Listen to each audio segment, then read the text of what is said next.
बिस्मिल्लाहिर्रहमानिर्रहीम। सामईन इकराम, एक ज़माने में रोटी महंगी हो गई थी तो एक वज़ीर बातदबीर तो नहीं कह सकता, बेज़मीर ज़रूर कह सकता हूँ। उसने कहा था अगर रोटी अवेलेबल नहीं है तो डबल रोटी खा लो। अब जहाँ वो बैठे हैं उनको क्या पता कि जिसको रोटी भी मुयस्सर नहीं है उसको डबल रोटी कैसे मिलेगी, जिसको सिंगल रोटी भी नहीं मिल रही। अल्लाह, अब उसको गरीब के दर्द की, उसकी मजबूरियों की, उसके हालात की समझ नहीं आ सकती, क्योंकि वो उस मरहले से गुजरा ही नहीं। उसने रोटी के मुयस्सर ना होने के मफ़हूम को कुछ और समझ लिया है और क्या वो कहा रोटी नहीं मिलती तो डबल रोटी ले लो। तो वो क्या समझेगा गरीब की मजबूरियों को, गरीब के दर्द को। एक ज़माने में जब हमारी रहाइशें इकट्ठी होती थी ना, ये गरीब का घर था एक गली में, तो साथ ही अमीर का घर था।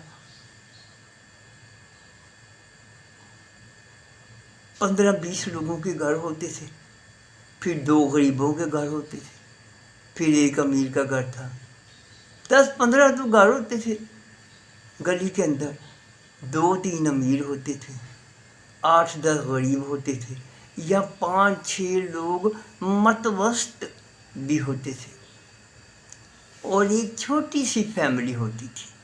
वहाँ गरीबों का ख्याल अमीर रखते थे और मतवस्त एक दूसरे का ख्याल रखते थे, और घर के अंदर पकने वाला साधन जो है ना, एक दूसरे का घर जाता था, शेयर होता था। हजूर ने फरमाया, आयशा, हमसायों के घर सालन भी छू, और इसको हकीर ना जानना, चाहे वो बकरी का खुर ही क्यों ना हो। मेरे और आपके आका और मौला ने फरमाया कि अपनी गोश्त की खुशबू से अपने हमसायों को तकलीफ ना दो, या तो थोड़ा सा पानी ज़्यादा डाल लिया करो, और शोरबे की प्याली जो है ना हमसायों के घर में दो। अगर ऐसा नहीं कर सकते तो ऐसे ज़ाविये और ऐसे वक्त के अंदर खाना पकाओ कि गरीब के बच्चों तक इसकी खुशबू तक ना पहुंच पाए, कि वो अगर ज़िद कर बैठा तो अपने माँ बाप से तो माँ बाप उसकी ज़िद को पूरी नहीं कर सकेंगे। लोग फल भी लाते थे ना तो छुपा के लाते थे, और या फिर थोड़ा सा प्लेट में डालकर हमसायों के घर बेच देते थे। जो गरीब थे ना उनको भी कुछ न कुछ उसका हिस्सा मिल जाता था। मतवस्त लोगों के यहाँ भी इसी तरह की शेयरिंग होती थी। इस तरह आपस में मोहब्बत बढ़ती थी, प्यार बढ़ता था, मेल जोल बढ़ता था, और जो बर्तन आता था ना वो कभी वापस लौटाया नहीं जाता था, वो कभी वापस नहीं जाता था। उसमें चीनी डालकर, बादाम डालकर, महानी डालकर, उसमें पताशे डालकर उसको वापस भेजा जाता था। अल्लाह। और कुछ नहीं होता था ना तो छुहारा ही डालकर भेज दिया जाता था। ये इस उम्र के लोगों ने अभी देखा भी नहीं है।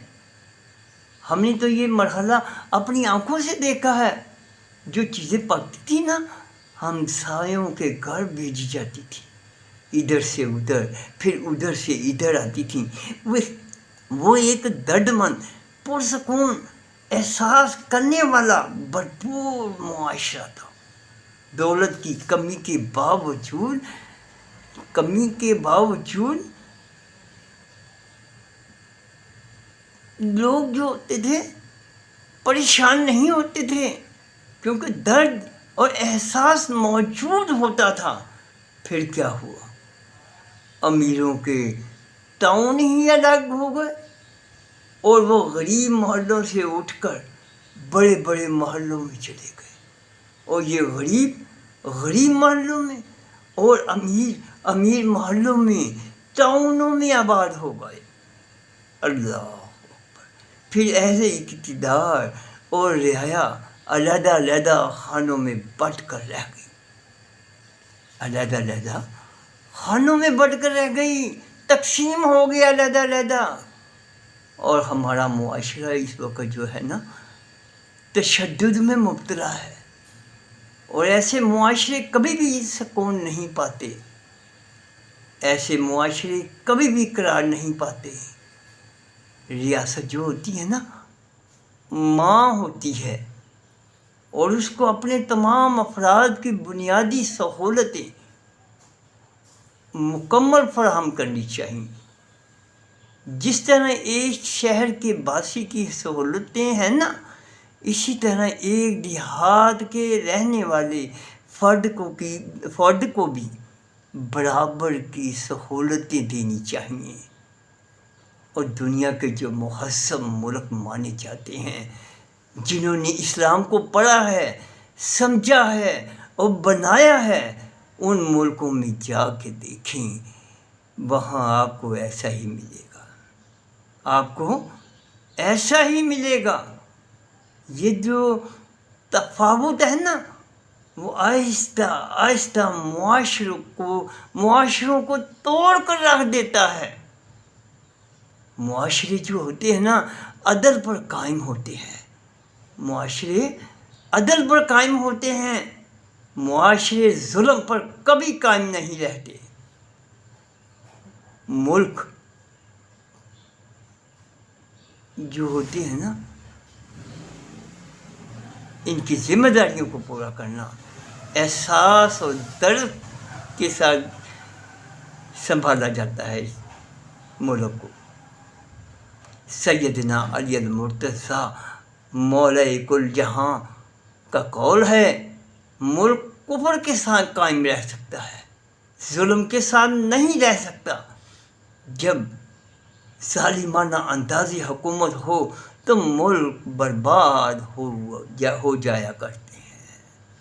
جب ملک کے اندر غریب کے لیے علیحدہ سسٹم، علیحدہ نظام، امیر کے لیے علیحدہ سسٹم، علیحدہ نظام ہوگا تو عدل کیسے قائم ہوگا؟ لوگوں کی محرومیوں کو ختم کرنا صاحب اقتدار کا کام ہے. سوچیے ہم کس جانب جا رہے ہیں.